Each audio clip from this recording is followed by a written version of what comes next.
Hey, sweetie, your mother showed me this Carvana thing for selling the car. I'm gonna give it a try. Wish me luck. Me again. I put in the license plate. It gave me an offer. Unbelievable. Okay, I accepted the offer. They're picking it up Tuesday from the driveway. I haven't even left my chair. It's done. The car is gone. I'm holding a check. Anyway, Carvana, give it a whirl. Love ya.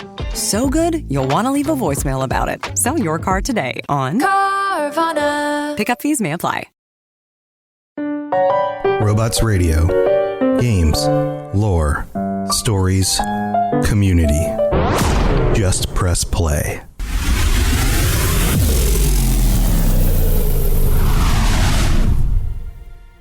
Welcome to the Fallout Lorecast, the podcast that explores the boundaries of our knowledge about the world of Fallout. Fallout, a post-nuclear role-playing game, is a 1997 role-playing game developed and published by Interplay Productions. This game was released on October 10th, 1997. This month marks the 25th anniversary of our beloved Fallout. Fallout, you are now 25. You should be able to rent a car. That's not going to be something that stops you at this point. What do you mean rent a car? BuddyBot. Hey, BuddyBot's still here, everybody. Hey, BuddyBot, how's it going? Good.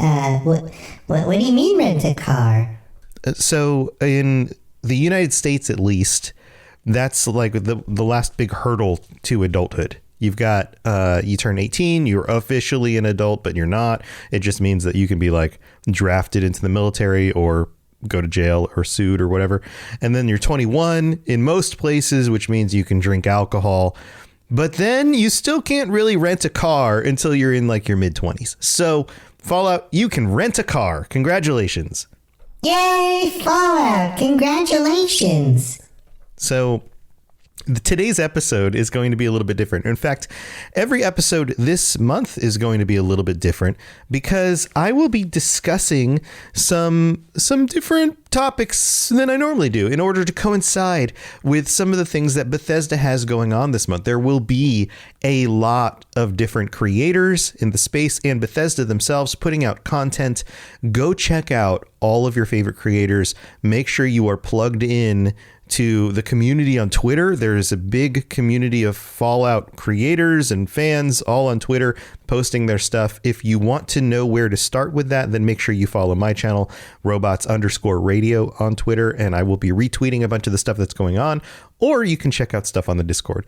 So this week, the first week of Fallout's 25th anniversary, the focus is food.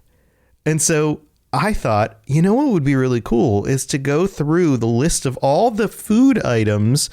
There were maybe not all of them, but a lot of the food items, and take a little bit of a closer look to see if there's anything else we can discover about Yum Yum Deviled Eggs or the potato crisps or the Blamco mac and cheese, you know, the stuff that we find in all of these locations all over the world. So join me for that. We're going to go do some grocery shopping. So here we go.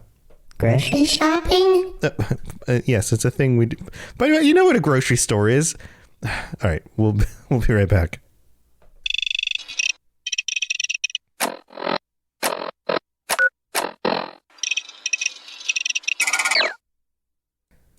So I did a little bit of research here. I did a little bit of counting things up in order to bring you all the data about all the things about food in Fallout. It turns out that there's a lot of different ingredients for things. I mean, there's more than just the prepared food that survived the bombs. There's stuff you can make, right? Cooking is a big feature in at least the more recent Fallout games.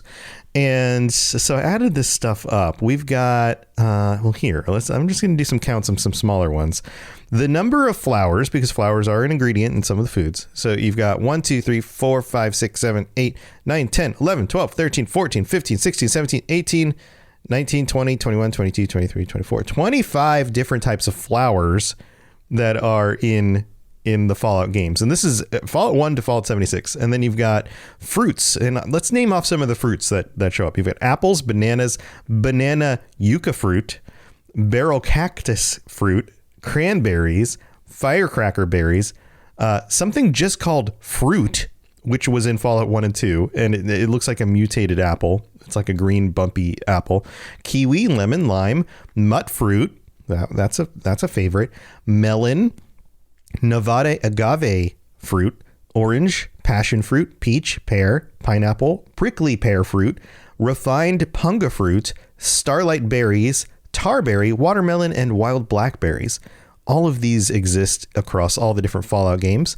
And then we have fungi. Fungi, you can't forget the fungus among us. So there's only a few of those. There's the brain fungus, the cave fungus, the fire cap, glowing fungus, the gut shroom, which is super gross. And I mean, yeah, you guys know. And the mega sloth shroom. There's only seven different types of shrooms across all the Fallout games. Most of these are actually more recent additions. In fact, most of the food is more recent additions, but all of these except for the cave fungus show up in 76. 76's cave fungus is the only fungus that shows up in Fallout 3. Bet you didn't know that. Otherwise, you've got blight, brain fungus, and the glowing fungus, which show up in Fallout 4.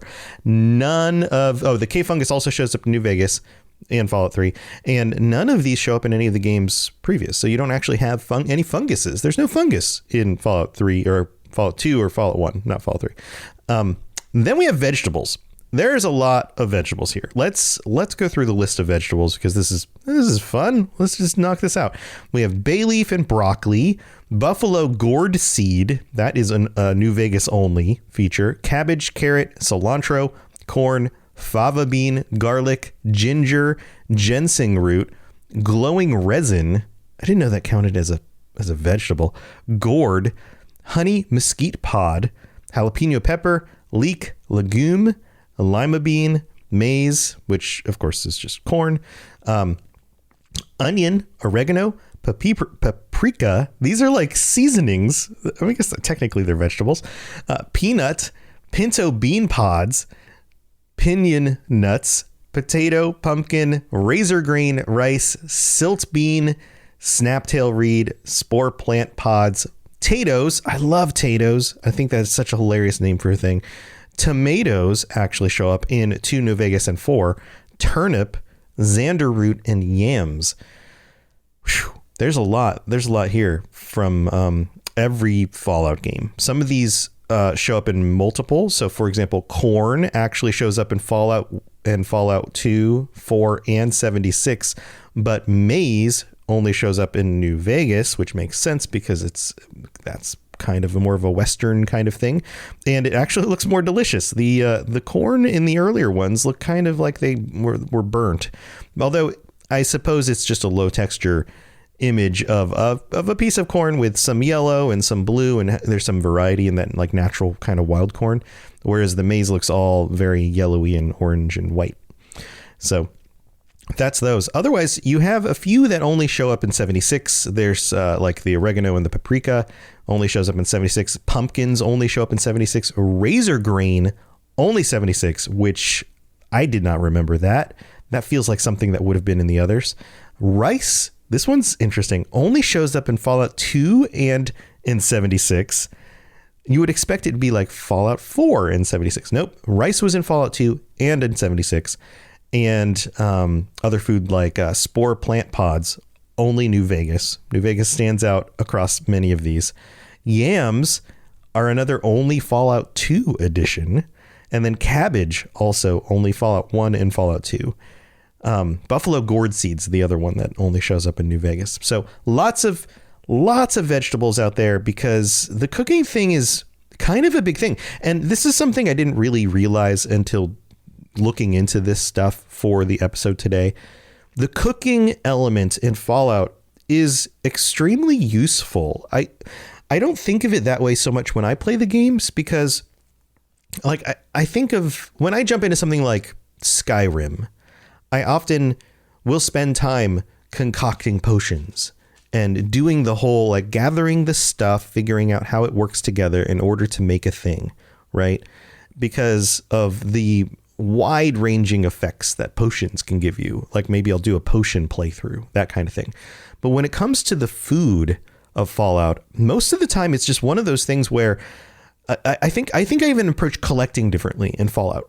You enter a new location, you take all the things that you can carry from that location that you think have value, and then you move on with your life. And then I would typically come across a fire somewhere or like a cooking device, and then I would go up to it and I'd see which things on my list are highlighted that I can make with the stuff I just happen to have. So then I would just cook stuff. So if I had the ability to make something out of the raw ingredients, then I would. If I didn't, then I didn't. It's not like I shot for certain things. But the cooked ingredients, the prepared meals, that's what they're called, actually have very solid effects. You could totally shoot for specific kinds of prepared meals and specifically go find the ingredients in order to create them. And I'm sure some of you are listening to this right now going, well, yeah, duh, Tom. Duh, that's how I totally play. Yeah, I know that's how you play, Buddy Bot. But yeah, why don't you do that? And for some reason, it's just not one of those things that occurs to me. I guess it's not one of the things I really enjoy doing in a Fallout game, although the gathering and crafting is still such a big part of it. It really is kind of amazing. So I wanted to go over also the raw meats. There are tons of raw meats. We have a whole bunch. I think the total number is something like, let's see, 26 times 3. So that's what, 58 different types of meat. But it makes sense because you come across lots of different creatures and monsters and things. So we'll just go through this real fast. There's meat from anacondas, anglers, ants, and eggs, bighorners, bloat flies, blood bugs, blood worms, Brahmin, of course, cats. There's cat meat, cave cricket glands, cave cricket meat, cazador eggs, chicken thighs. It's not just chicken meat, it's chicken thigh. Coyote meat, deathclaw eggs, deathclaw meat, dog meat, not the character, but meat from a dog, because sometimes the dogs attack you. I always feel bad about that. Don't you feel bad about that? Fire ant meat, flying ant meat, fox meat, frog eggs, frog legs. Again, just the leg, not the rest of it.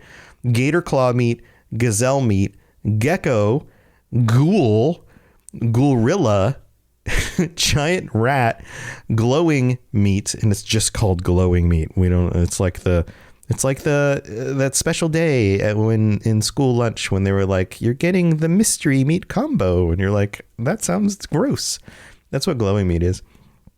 Gulper innards, hatchling mirelurk meat, hermit crab meat, human flesh, human remains. Side note, I had a debate, or I don't know if I would call it a debate. There was kind of a hullabaloo on my Twitter profile the other day where somebody posted something about like Fallout and cannibalism perk or whatever. And somebody else was like, yeah, that's super messed up. You guys realize how messed up you are for thinking that's funny, right? And we were like, what? And they were like, yeah, try going to any of your relatives or any of your friends who don't play games and mention that you play a game with cannibalism in it, and they're going to think you're insane. And we were like, dude, it's a fictional world, and it makes sense for some of the crazy, wacky things that people do in the fictional world. And they were like, yeah, but this one thing is like super messed up.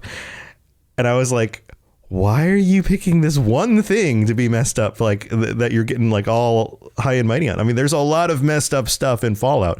Why cannibalism as being the one thing? Why not the murdering of children? Like, there's lots of terrible things that happen in Fallout games. But anyway, moving on. Oh, human remains, different from human flesh. Intestine, just intestine. Irradiated gecko, lake lurk, eggs and meat.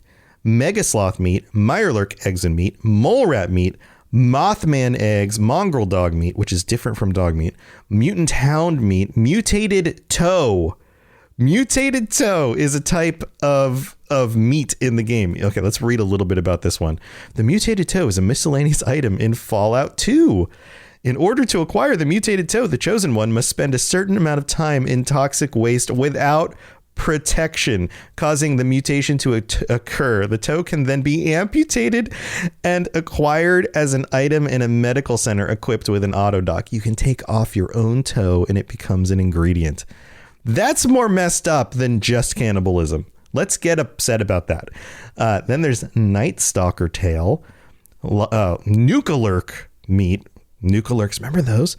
Opossum meat, owlet meat, preserved meat, pristine deathclaw, queen mirelurk, queen nukalurk, rabbit leg, rad rat meat, rad roach, rad scorpion, eggs and meat, rad toad, eggs and legs, rad stag meat, rat meat, raw fog crawler meat, raw wolf meat, and then a bunch of scorch beast stuff, brains, heart, liver, lungs, and then just meat, soft shell mirelurks, sting wings, strange meat. Strange meat is a thing. What's strange meat? Well, I'm glad you asked. Strange meat and strange meat pie are consumables in Fallout 3 in New Vegas, made with strange meat. Bits of meat skewered onto a stick. It restores a small amount of hit points and also gives a small dose of radiation. This meat also causes a -1 penalty to strength in New Vegas. This is just like a stick of meat somebody made and you don't know where the meat came from. Also, mystery meat Friday. Synthetic gorilla meat, wolf meat, and yaoguai meat. Those are all the meats. Lots of fun stuff to cook things with. And then there's cooked versions of a lot of that stuff and the prepared meals. And I'm not going to go over the list of everything, but I wanted to highlight some of our favorites on the second half of the show today. Some of the like branded foods and get into a little bit that we know about the branded foods. There's not a lot. It's not like, did you know Yum Yum deviled eggs? Yum Yum is a company. That's a thing. But we don't know a whole lot about Yum Yum as a company because we don't ever visit a Yum Yum location. Nudge, nudge, Fallout team. Maybe create a Yum Yum factory somewhere that we get to visit. That would be cool, right? So let's take the mid-break. We're going to thank our patrons, and then I'm going to come back and we're going to dive a little bit deeper into some of the details about the foods that you never noticed before. Here we go. Hello there, old chap. Good to see another of General Atomic's finest, still eager to serve. It's time for that spring reset. I'm taking a look at everything in my closet and figuring out that, oh no, this absolutely needs to go. And it's about time I replace things so that my clothes aren't older than my 15-year-old. Now you might think that they lasted that long because they were well made, but no, they're in terrible condition. Unlike the new jeans I just got from Quince. Jeans have always been my personal go-to because you can kind of wear them for lots of different things, but maybe they're not your thing. Maybe you're looking for, 100% European linen with insanely soft flow knit activewear fabric. It's definitely getting warmer, and their flow knit activewear is moisture wicking, anti-odor, and soft enough that you'll actually want to wear it every day. So pick out what you want. You can't go wrong because they have prices 50 to 60% less than similar brands. And like I said before, they are high quality. I continue to wear their clothes all the time. And I know that these new jeans are going to last me a lot better than the other things in my wardrobe. And on top of it, they look great. They're so comfortable. And I spent just as much on the jeans that I am now cleaning out of my wardrobe. So if you're looking for something better, just all around better, go check out Quince. So go do it right now. Refresh your wardrobe with Quince. Go to quince.com/falloutlore for free shipping and 365-day returns.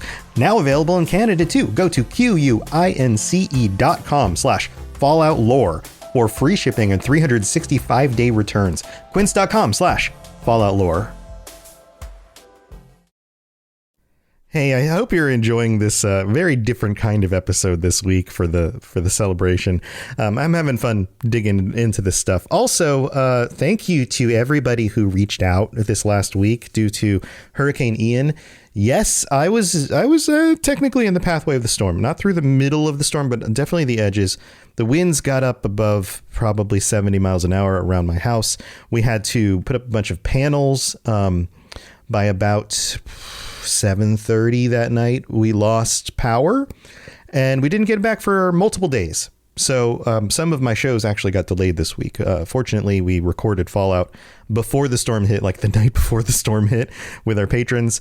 And it's now been a week and I'm working on this episode right now. So thank you to those of you who sent me messages on Discord and on Twitter, multiple places. People reached out just to say, hey, hope you're doing okay. Hope you're safe. I really do appreciate that. You guys are the best. Thank you so much. I also have to apologize for missing some of the streaming days that I planned to stream. Even Monday, I was catching up on stuff, so I couldn't justify streaming games when I was recording things and doing research. So thank you to everybody. You guys are amazing. Also, thank you to our patrons. You guys are amazing as well. We've got some new patrons who have signed up this last week. We've got Akilla G, Papa Daniels 12, and Kenneth F signing up on the Patreon, 2 of whom are tier 4 patrons. And I look forward to chatting with you guys this month on our Patreon episode at the end of the month. Just a little look ahead, that's going to be in a few weeks on the 25th, because the last Tuesday of the month is the 25th. It would be the first of the next week. So the 25th. And fortunately, that doesn't get in the way of Spooktober stuff. So come join us on that if you are a tier 4 or higher or would like to join up in order to do that. And big shout out to all 55 of our current patrons. Thank you so much. And our Sentry bot, Dylan R. Thank you so much for your support. If you would like to sign up, head over to patreon.com/Fallout Lorecast and check out all the different tiers, see what kinds of things you can get and ways that you can enjoy being part of the community through the rewards on Patreon. Also, we have 2 new reviews. We've got one from Troy Benedict in the United States, who wrote on Apple Podcasts, 5 stars, fun and informative. My son and I discovered the Fallout Lorecast. That's so great. I love when people play games with their kids. On the drive back from the Mothman Festival in 2022 in Point Pleasant, West Virginia. I've been a Fallout fan since the PC days, but now I live vicariously through my sons. One of them, an avid Fallout lore enthusiast himself and a Fallout 76 player. That's awesome. Hi, Troy's son. Last year, we made a trip around West Virginia to several of the spots from Fallout 76, including the Mothman Museum. We wish we had discovered the podcast last year, but we are already hooked and enjoy the show. Keep up the good work. Awesome. So that sounds so cool. It would be really neat to be able to go up there and visit and hang out. Dave Chaffins, who's my co-host for the Starfield Lorecast, as we're going to ramp that up some more. And then also he was part of the Fallout Hub, the Vault Boys, WV. He lives up in West Virginia. I bet we could go stay with Dave. We should go do that. That would be fun. Thanks again, Troy, for taking the time to leave that review. Then we have Papa Daniels, one of our new patrons, who wrote, I can't stop. Literally 5 stars. I swear to you, Fallout is like an addiction, especially if you know about the lore and are learning about the lore. Thanks, Robots Radio, for helping with my addiction. No, seriously, these are amazing feelings that I get from, or there are amazing feelings that I get from listening to this podcast, to the point where I cannot come up with words to express those feelings. It's love, baby. I wish I would have found this podcast sooner, and I apologize that I haven't. Your patrons, co-hosts, and yourself do such an amazing job, and I cannot express that enough. I know I now cannot wait to see that you have a new episode out. Keep up the outstanding work. Awesome. Papa Daniels, thank you so much for that. If you'd like to leave a rating or a review on Apple Podcasts, 5 stars, I will read out your review on a future episode. Also, leaving a rating on Spotify is a wonderful way to help out the show. Other than that, come hang out with me. I'm going to be streaming again when possible. I'm going to be doing some Fallout 4 VR playthroughs where I'm role-playing a character, and it's going to get wacky, and I hope you guys enjoy it. So come hang out with me, twitch.tv/robotsradio. All right, let's move on with the rest of the show. Here we go. If you have any questions about Nuka World, I'd be delighted to answer them. So I mentioned Yum Yum deviled eggs before the break. Let's get into this.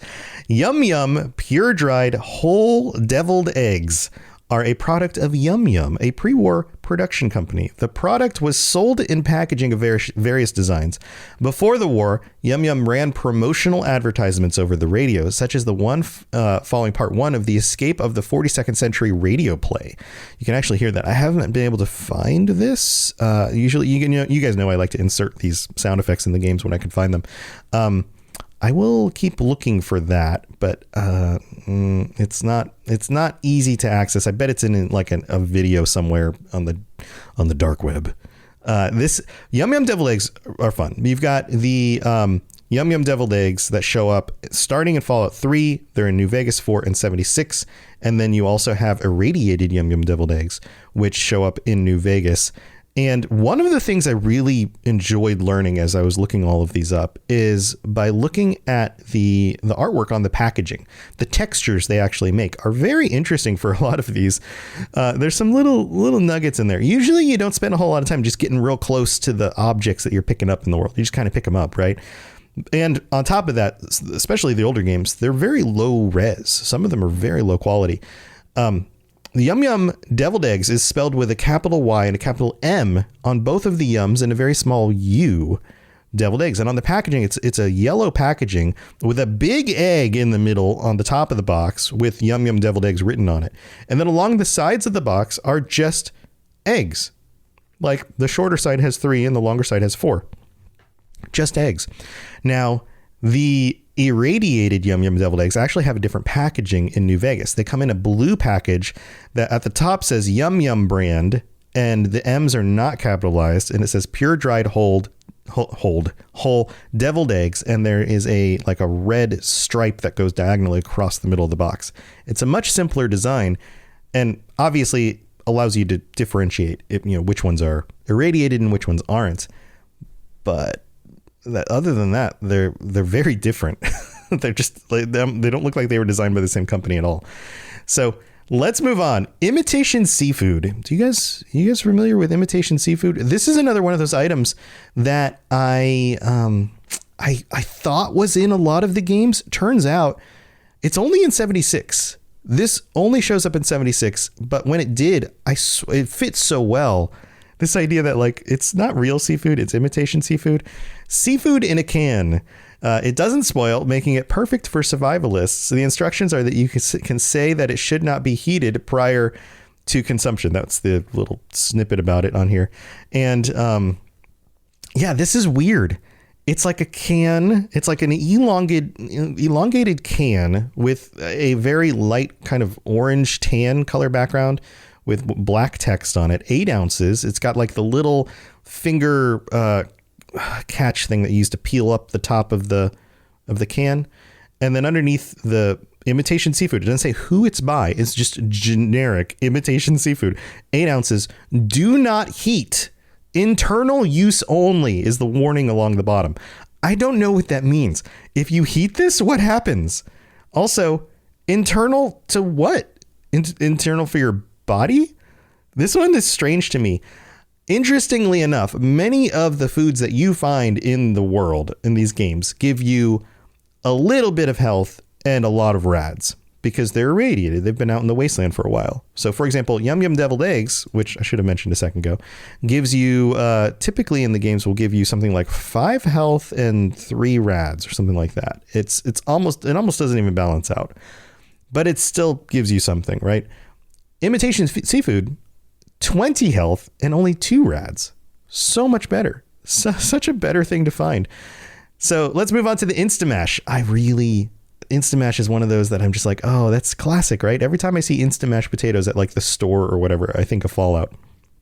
Instamash is an item. This, like the Yum Yum deviled eggs, shows up in Fallout 3 and then the games after that. And it comes in a few different varieties. There's regular Instamash, there's irradiated, and then there's preserved. And the preserved also gets a slightly different box. So, or at least it's got a newer box because it shows up in Fallout 4 and 76. So they redesigned the box when it came to that one. But the original box was a white box with blue on it, and it said Instamash across the top, and it had a whole potato sitting there. With at the bottom, you've got a little tagline. It says, with real dig-in flavor. Real dig-in flavor. They were going for the whole 50s terminology there.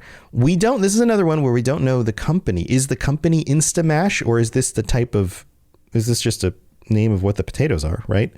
So strange. The redesigned Fallout 4 level quality one, much higher res, is a more, it's not cylindrical. It's more like, it's less of a skinny box and more of kind of a wide block shaped box. And it says Instamash on the side with a very different font than on the original. The original font was a serif font. It looks like fancy text. This one looks like the 70s. It looks like one of those like weird 70s fonts where like the bubble letters and stuff, right? And on the front of it, it has a variety of different kinds of potatoes, lots of different colors of potatoes, all kind of stacked as the background underneath the Instamash text. And on the ends of it is a picture of a plate looking downward at like a plate of mashed potatoes. And it's not centered. It's off center. And you can even see that on top of that is the like health and nutrition info, but it's so small and the texture is not high quality enough for you to be able to read that. But you can tell that it's there. This is the first one I've noticed where that's actually a piece of the design, which shows that there was some board of like nutrition or health in the government in the pre-war. Like, it's funny what little things like this would tell us, but it says that was a thing that they actually considered. So kind of funny. Then we have pork and beans, another one of these generic named like food types, right? Another one that shows up in Fallout 3 and the ones after that.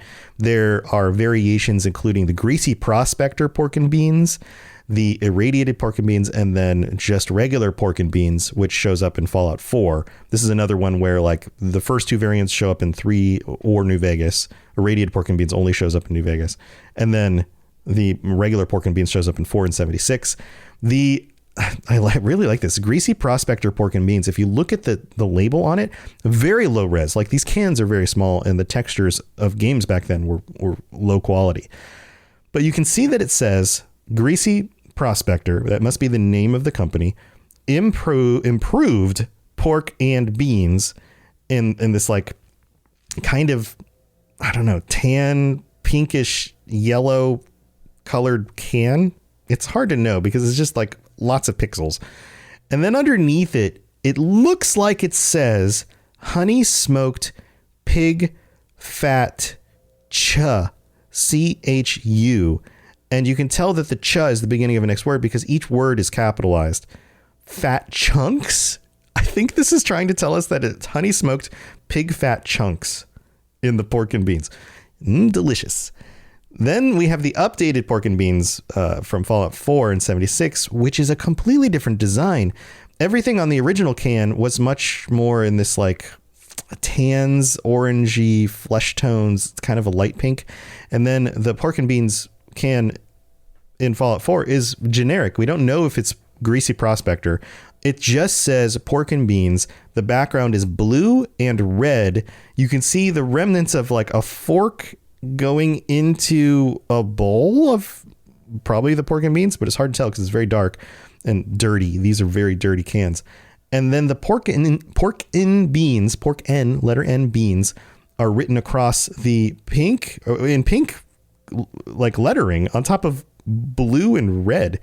It's a really weird color choice, but I guess it works. So you've got those. Not a whole lot of info about Greasy Prospector as a company. We have basically they were a pre-war company. There's the only things we know are things that you can intuit, right? That they sold pork and beans and that was their major product because there's nothing else you can find. So let's move on. We've got potato crisps. Potato crisps is interesting because it's not potato chips. Here in the US, we say potato chips. In the UK, they say potato crisps.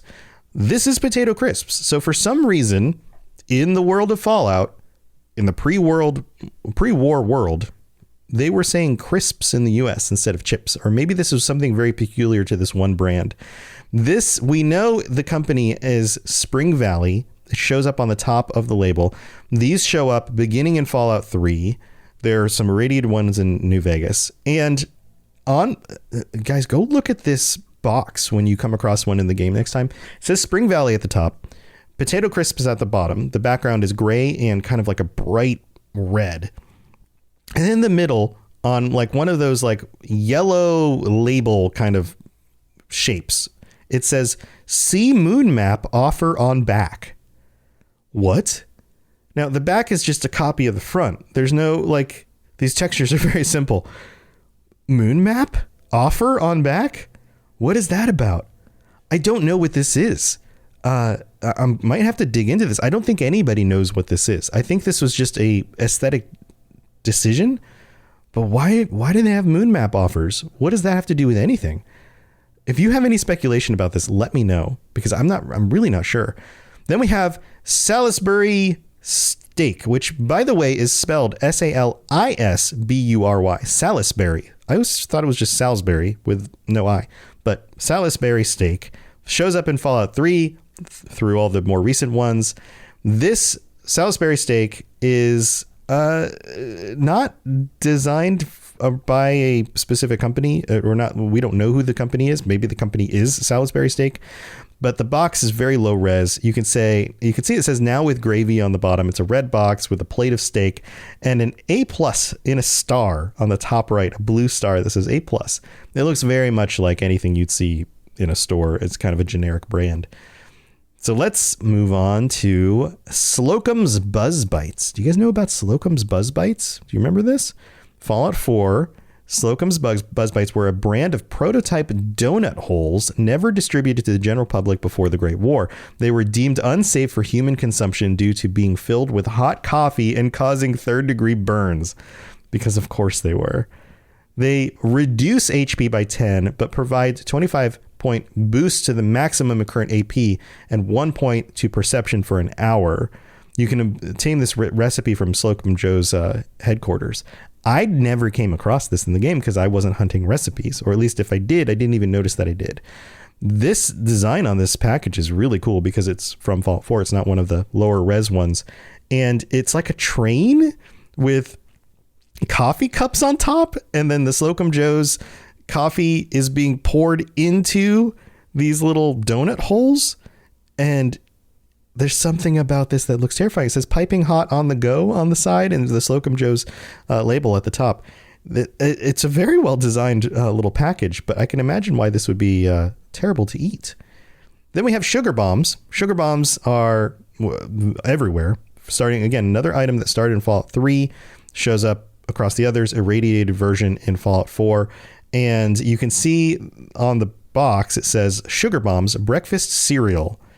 So this isn't just sugar. It's not a candy. It's a breakfast cereal, as stated by the box. And the brand, I think, is Sugar Bombs because the logo has a little bomb in the top center of the box image. And it looks kind of like a Fat Man, like a little mini nuke there on the top of the box. And so that's it for Sugar Bombs. Next, we have Dandy Boy apples. They are, again, a food item that shows up in Fallout 3 and then the rest of the Fallout games. And Dandy Boy, I think, is the name of the company.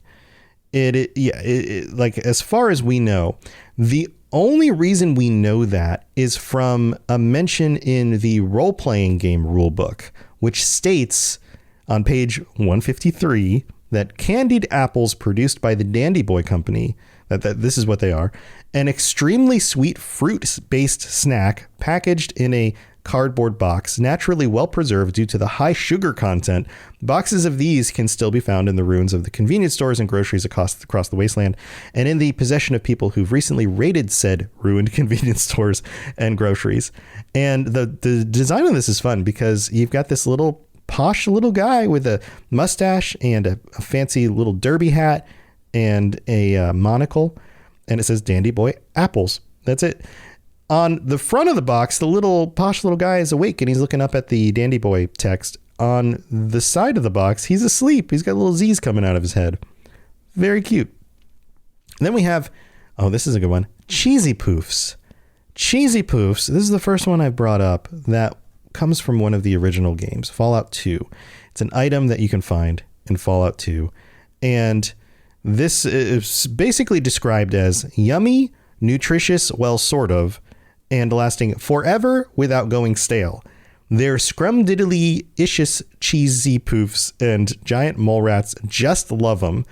That comes from the official strategies and secrets guide. That's what we know about them from the guide. And there's a face on the front of this, and the image is very, very small, very low res, but you can tell that it says cheesy and then probably poofs below it with a man's face. Looks like he's probably eating them. So there you go. That's our Fallout 2 item. And we've got only 2 more left. We've got Cajun rice and beans. I didn't do these in any particular order. Cajun rice and beans, another one of those generic items, because you can tell from the can, it's a big round can. It's like one of those big wide cans that's kind of tall and wide. And it says Cajun rice and beans in a very generic font. 12 ounces. Caution, do not add water. This is like the other one, like the seafood one, where it's like, do not heat. What happens if you add water? And this one is also like that, an item that only shows up in 76, gives you much more hit points than a standard food that survives from the pre-war, 25 hit points and only 2 rads. And one of the funniest details about any of these items that I've come across is the fact that underneath the can, and I don't know if you guys ever noticed this, somebody has written the words. This is not printed by the company that made the can. This is added later, clearly. Who dat? Exclamation question mark on the bottom of the can. What's the story behind the who dat on the bottom of the can? I don't know. Do you know? It's a mystery. And then we've got Blamco mac and cheese, another one of my favorites. This is another one that shows up in Fallout 3 and in New Vegas. Blamco mac and cheese it's a classic. It also shows up in 76, but not in 4. Like many of the others, it restores a very small amount of hit points. 5 hit points gives you radiation of 3 rads. The original box from 3 in New Vegas is this bright green with a Blamco across the top in black text over top of a white explosion. And then underneath that, it says mac and cheese, and you can see like the edge of a bowl of mac and cheese. Very simple. Not a whole lot there. The redesigned one for 4 and 76 is significantly different. It still comes in a very tall, upright, kind of rectangular box, but this has a pour spout. Easy pull tab is written underneath it, and it says Blamco mac and cheese with a bomb inside the mac and cheese. I love the details on these because you don't ever take time to just look at them. Then there's a very clean version as well. You can tell that like the dirty irradiated version looks like a dark blue background and there's a lot of dirt and stuff around it. But then the very clean version is actually started out. It was actually a very light blue background with a very bright yellow and bright red in the artwork. And Blamco is another one of those companies that we just don't know much about. Wouldn't it be cool to go see a Blamco facility one of these days? I think it would be cool. So that's the majority of the interesting food. Those were the ones I thought were the most worth going over. I'd love to know if you know anything else about some of these mysteries we came across with the food items, because like nobody talks about this stuff. It just doesn't come up. So let me know if you have any thoughts on that stuff. I'd love to hear from you guys. Thank you for tuning in. I hope you're going to enjoy this fun month of like kind of off the wall, different content. Stay tuned for next week. Next week, we are talking about the sounds of Fallout. What could that mean? The sounds of Fallout. We'll come back for that in another week. Stay safe out there, everybody. I'll see you later.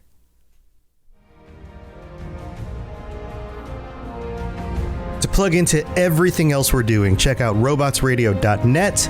Reach out to me on Twitter at robots_radio. Check out the Robots Radio Rocket Club, where you can join me and a bunch of our other creators creating your podcast, starting a new podcast, or helping your current podcast grow. There's more information about that on robotsradio.net as well.